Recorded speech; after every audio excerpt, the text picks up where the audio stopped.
Йорттагы 24 фатирның 18-се нәкъ менә алар өчен каралганда инде. Аңа март айында негез салына. Бүген төзүчеләр объектның 2нче катын күтәрә. Диварлар өчен сыйфатлы материал сайлаганнар. Таләпләр шундый.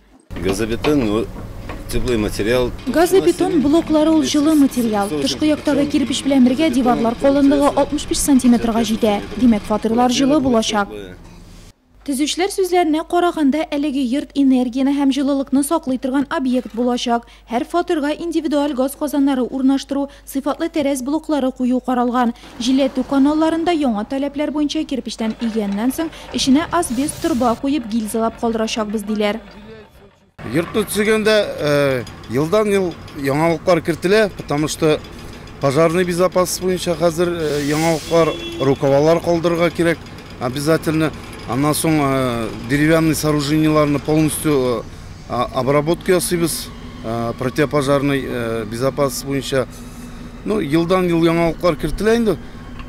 Качество буенча һәр үзгәртелә йортларны халыкка отделка буенча халыкка качественный яхшы квартирлар булсын дип тырышабыз. Йортның беренче катында электр чыбыкларын тарту эше төгәлләнгән. Хәзер штукатур буяу эшләренә керешкәннәр. Барлык фатирларда бер бүлмәле, уңайлы планировка, берләштерелгән бәдрәф ванна бүлмәсе, биредә яшәячәк нурлатлар үз куышларыннан канәгать калыр дип көтелә.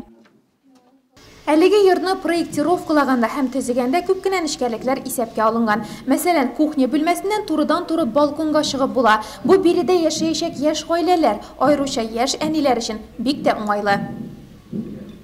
Ятим балаларны торак белән тәэмин итү буенча республика программасы 2008 елдан гамәлдә. Шушы вакыт эчендә районның 70тән артык ятим баласы үз фатирына күченә алды. Нурлатта гына түгел, башка шәһәрләрдә төзелгән йортларда да. Әлеге категориягә керүче тагы 136 яшь нурлатлы торак шартларын яхшыртуга мохтаҗ. Ә менә 18-сенә узак көтәсе калмады инде. Красноармейская урамындагы 65-нче йорт сентябрьдә тапшырылыр дип көтелә.